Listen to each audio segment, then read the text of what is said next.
Nice haircut, bro. Welcome to this very crazy and special edition of the Carpool Honcho. My name's Dean Payne for the Crate Flexible Office Space. Rory from Naked Marketing. And our Carpool Honcho guest, who you will get to see underneath his wig sooner or later, is Martin Abert from Abert. It's a company that specializes in setting your business up in Hong Kong. This is gonna be awesome. It's going to be fun. Today's podcast is driven by our friends at Albany Toyota. And we are fed by our mates at Sal's Pizza. And our tunes are brought to you from The Sound Store. Hey, Martin, tell me something. What song embarrasses the heck out of your two girls? There's lots, but Bohemian Rhapsody, Queen, absolutely kicks butt. Dango, thunderbolts and lightning, very, very frightening. Galileo, Galileo. Nobody loves me, he's just a poor boy from a poor family, sparing his life from the sun's subtlety. Mamma mia, mamma mia, for me, for me.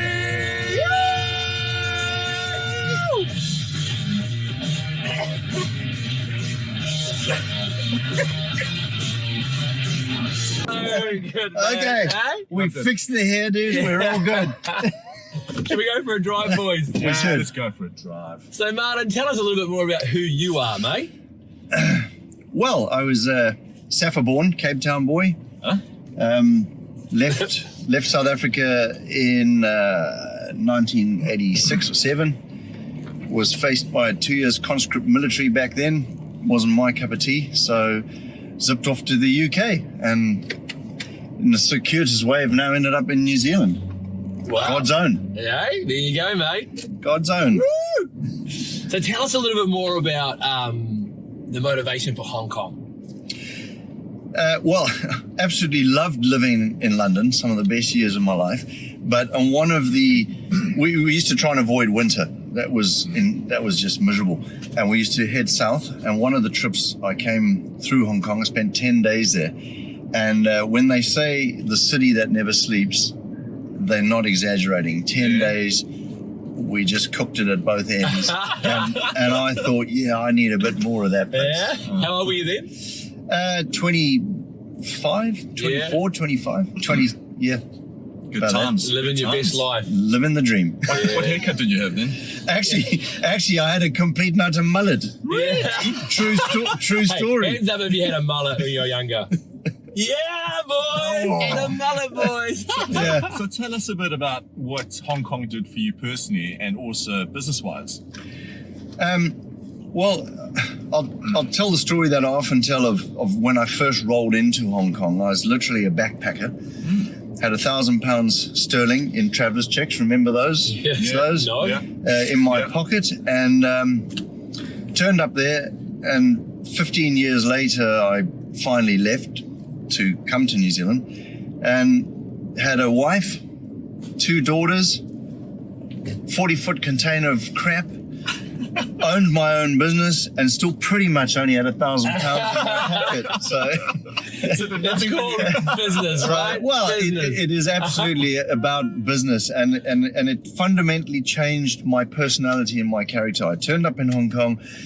I'm an engineer, a land surveyor by trade. Oh, wow. I was introvert, shy. We'd go to networking events, and I had a mate there at the time, Frank Room, and he'd walk up to people and say, "Frank, don't think we've had the pleasure yet," and he'd just introduce himself. And I thought he was absolutely mad. I thought it was the most embarrassing thing anyone could do. Yeah. And now it's all about network, and Hong Kong is all about the people you meet all the time, and it fundamentally changed my character. So Hong Kong rubbed off on you. It changed you fundamentally. It what you're saying. completely changed me. It made me understand that, you know, they talk about the youth of today are going to probably have to pivot their career path up to 5-6 times because the world is moving so rapidly. When we finished school and we were given career advice, guidance, counseling, half the choices of today didn't even exist. Yeah, true. So I was just an engineer, bowled into Hong Kong. In 99 was the height of the .com era. I had watched the impact that computers had on the construction of Hong Kong's airport was dramatic. And so I thought, that's it. Computers are the way of the future. I'm going to run an IT company.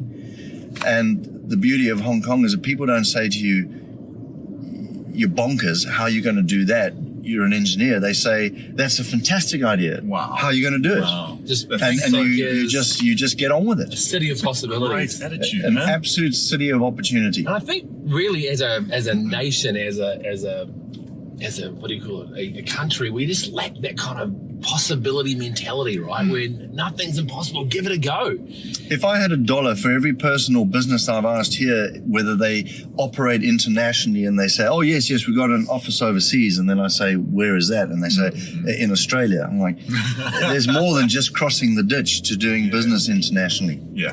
You know. Well, I mean, the reality is, right, is we live in such a global economy now, right? Doing business overseas is Completely. closer than what it's ever been. Yeah. But if we're honest, Martin, I'm a local Kiwi guy. You guys are from South Africa, so you kind of, I guess, you get a little bit more of an idea of the spans of the world. But for most of us Kiwis, it just seems a bit frightening and scary to go somewhere like Hong Kong and do business. Is that the case? I think it is the case. And I think people have this preconception that it's going to be really difficult, really expensive. It's none of the above. Really? It's a cultural experience. Yes, there's some language barriers. There's definitely cultural nuances that you've got to become familiar with, but it does not have to be that hard or expensive. So 2 things. Tell us how you assist people to actually make that transition. And secondly, tell us about the benefits for a business, a Kiwi business, setting up in Hong Kong. So, like setting up any new business, your first fundamental is to establish the legal entity there. So you've got to get the company started. Then one of the subtleties of Hong Kong is that most people rent their office space. They don't own it. So every couple of years you're likely to move. So you have a corporate secretarial service that provides you with a fixed address and handles a lot of the administrative documentation you have to do every year, annual returns, things like that. So APAS handled that aspect of helping businesses set up. But then any other new entry into the market, it's about finding a startup desk. Like I said, you're normally up for a 2-year commitment to a rent to begin with. When you are just opening the office, you've no idea how quickly you're going to expand. How many desks do you need? So a shared space or a temporary desk space is exactly what you need. Yeah. If you do need to send some expertise up there, there's work visas, there's all that kind of stuff. So APAS assist with all of that side of the business as well. So it's just about making it easy for you to get started. Okay, so it's not that hard to do is what you're really trying to say. It's not that hard, and it's not that expensive. Yeah. And there's a great company called APAS that can help you. That's you guys. Yep. What are some of the benefits? Why would I bother? Well, so we sort of become accustomed to reasonably high taxes here in New Zealand. One of the obvious benefits to Hong Kong, especially at the moment with post-COVID stimulus packages, the government there are offering SMEs or any business their first 3 million Hong Kong dollars. So we're talking 600,000 Kiwi of profit. Profit is only taxed at 8%. That's like you sort of thinking. Did you guys hear that? 8% tax. And that's just the temporary one. Normal is 16.5 across the board. Business, personal, doesn't matter. Wow. So it's not a scale up of you earn more and more. Yeah, that's right. And you mentioned before that anyone can set up a business up here. You don't have to live there. You don't have residency. So any business that's set up there only needs one director, and they do not have to be a Hong Kong resident. So that's a fundamental difference with Singapore as the competitor. They're also easy enough to establish businesses. APAS do help in Singapore as well, by the way. But one director, not necessarily a resident, and you're away. Wow. Any other benefits outside of tax that you would say is worthwhile noting? The one I always retell is for any business in a startup phase, the banks are not your friend. No. You know, umbrellas when the sun's shining, and Hong Kong's no exception. The banks are not your friend, but there's a lot of them. Right.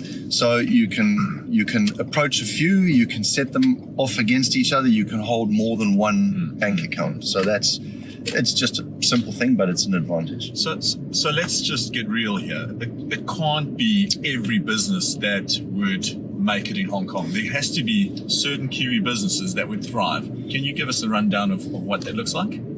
So an example would be that if you're a mortgage broker here in New Zealand, there's no, unless you're going to restart yourself in Hong Kong, there's no advantage to setting up there. Right. But the one I always pick on, because of the few things I'm passionate about in life, golf and wine costs a lot in Hong Kong, and Kiwi wines have a good name, but the boutique size of most of the wineries in New Zealand just makes them a non-starter for holding floor space up in Hong Kong. So setting yourself up in Hong Kong as a startup front business and being able to do distribution out of there is a huge advantage. You're trying to get your product out to the world. Sure. So that's the kind of ideal. Fresh produce, a good one? So funny enough, there's a very well-established Kiwi business that are established in Hong Kong that handle exactly that, fresh produce. Okay. And they supply the boutique end restaurants and hotels with Kiwi fresh produce. It's been such a cool conversation. Now, of course, Hong Kong, for many of us, we might know it for the big concrete jungle with the bright lights and the busyness of the city, but we also know about the Hong Kong Sevens, mate, eh? Yeah. You got a take on that event, have you? I did a lot of takes on it. I pretty much did 14 Hong Kong Sevens in a row. Wow. I coached women's rugby in Hong Kong for about 5 or 6 years, and that team played in a number of the Hong Kong Sevens. Wow. Some of the Kiwi greats were discovered at the Hong Kong Sevens. Jonah Lomu, Christian Cullen, those are names from the early and mid-90s. But my favorite story around the Sevens, and one that I can remember, because there's a lot of those that we can't, but I decided it was the perfect venue to propose to my wife. So I organized for skydivers that they would fly in the middle of the Sunday parade. Wow. And one of them had a huge big banner that he would unfurl from his foot that said, "Marry me, Shireen."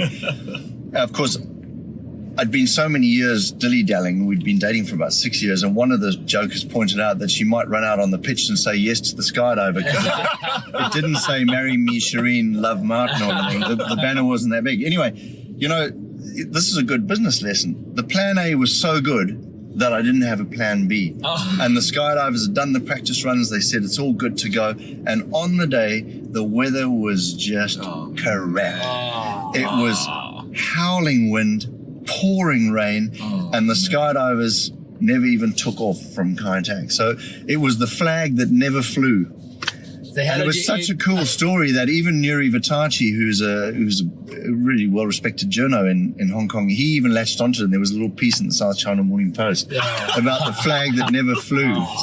So moving from your plan A to APAS, how can we get hold of you? And I believe you got an amazing offer for our audience.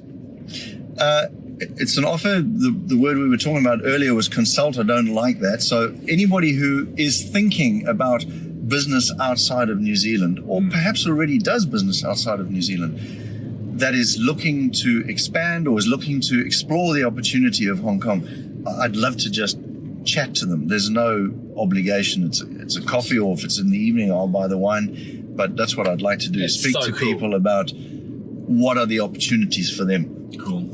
So good to have you on the show today, mate. Yeah, that was fun. Guys, I really want to challenge you, particularly as a local Kiwi, to expand your thinking around business. We live in a global economy. You don't just have to be doing business in New Zealand anymore, guys. It's so much easier than what you think to go abroad and do bigger and tap into much larger populations. Thanks so much for listening. We'd really like to thank our amazing sponsors, the Crate Flexible Office Space. Yeah. good. Rory from Naked Marketing. This is with locals. And Toyota New Zealand for these 4 wheels. Thanks for the ride, Toyota. Thanks, Toyota. And don't forget, get a hold of Martin from APAS, apas.co.nz. Bangles, thunderbolts, and lightning, very, very frightening. Nobody loves me. He's just a poor boy from a poor family, sparing his life from the monstrosity. Mamma mia, mamma mia.